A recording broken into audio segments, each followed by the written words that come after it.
In the opening scene, we are introduced to a woman named Nita Hook, who lives alone in a small apartment in the north of England. She works as a sales assistant at a store called Posset, specifically in the footwear section. She spends her day opening up the store, helping out customers, and doing everything she can to be the best employee in her boss's view. However, she is often bullied by her fellow coworker Vicky, who often makes her cut her lunch breaks short and deal with difficult, arrogant customers. One day, she is even asked to deal with a suspicious man named Keith Holigan, who is rumored to have killed his wife. He also looks like a big old pedo. In the midst of all this, the town is politically charged, and a conservative government is on the rise. Most of the population hates the immigrants and wants them out of the country. It is then shown that the year is 1979, and a local leader named Michael Smart is trying to gain power. Nita also faces racism and alienation due to her Indian background. The people in the street give her suspicious, side-eyed glances, while Vicky hates the fact that she eats Indian food. The combination of these negative experiences makes Nita harbor violent fantasies when she meets arrogant customers, but she never acts on them. One day at work, the manager, who seems to have been tipped by Vicky, asks Nita to eat her Indian lunch in the basement in order to avoid any potential smell.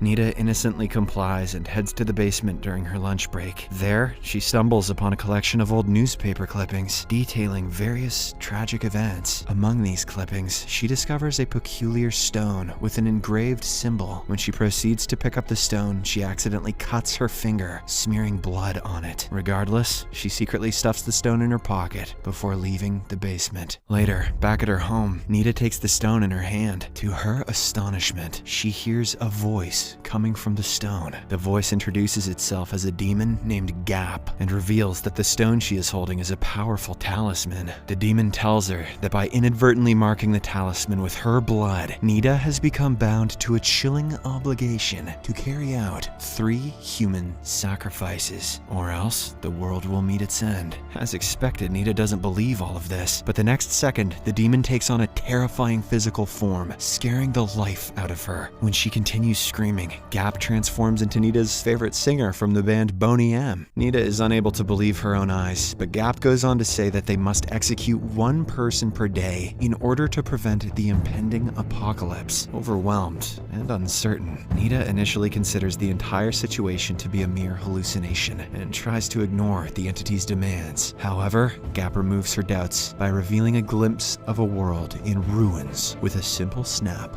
of his fingers. Driven by panic, Nita storms out into the dark night and comes across a 39-year-old man named Tim Simons, who is walking his dog under a bridge. Gap, who follows her everywhere, urges her to make her first sacrifice. When Nita hesitates, the demon claims that Tim is a bad person who preys on his own 12-year-old daughter. He even shows her a vision of that disgusting scenario. This is enough to persuade Nita, and filled with rage, she uses a brick to strike Tim on the head, killing him instantly. However, right after she commits the deed, she returns home and throws up. She is unable to sleep the whole night as the memory of what she has done weighs heavily on her mind. At one point, she even contemplates surrendering herself to the police, but Gap stops her, warning her that failing to complete the remaining 2 sacrifices will result in the apocalypse. The demon advises her to pretend as if everything is normal, so that she can avoid arousing suspicion from anyone. The next day, the police find Tim's lifeless body beneath the bridge and start an investigation. Meanwhile, Nita goes about her usual routine at work, pretending as if nothing has happened. Gap continues to follow her, persistently encouraging her to select her next victim. However, Nita ignores him and heads straight back home after work. When she spends the entire day without killing anyone, Gap warns her that failure to do so will trigger an apocalypse, and even shows her news of a potential nuclear war between Russia and the US as evidence. This makes Nita realize that he is speaking the truth. So, she selects a weapon of choice, which turns out to be a hammer. She then heads to the local bar for a drink, hoping it will give her some courage. At the bar, the 2 spot Keith, and Gap confirms that the man indeed killed his wife. This means that Keith is perfect for their next target. He also still looks like a big old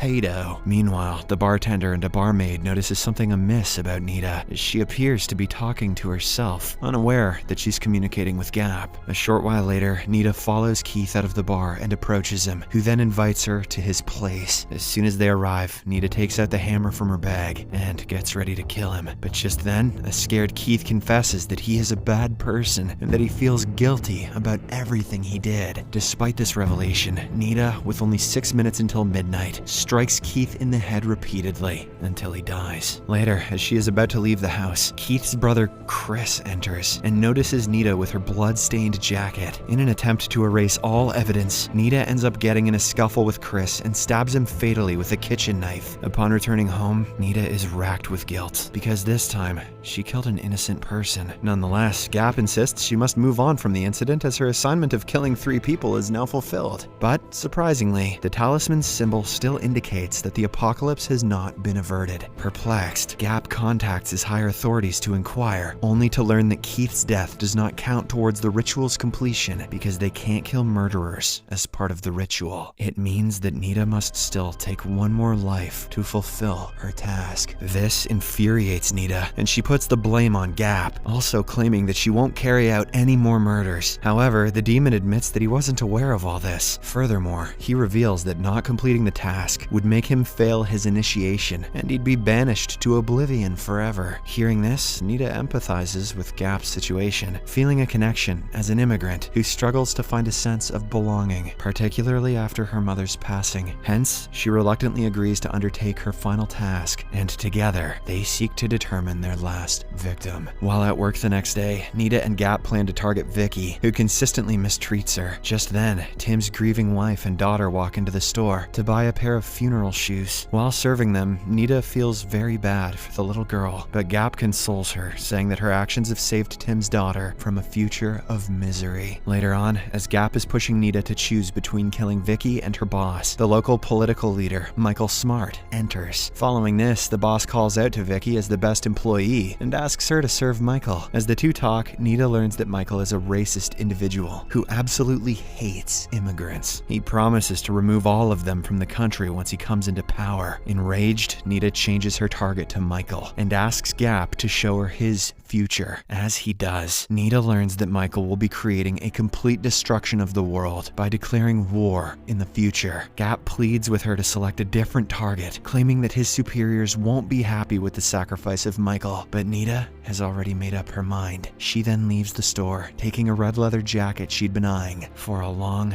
time.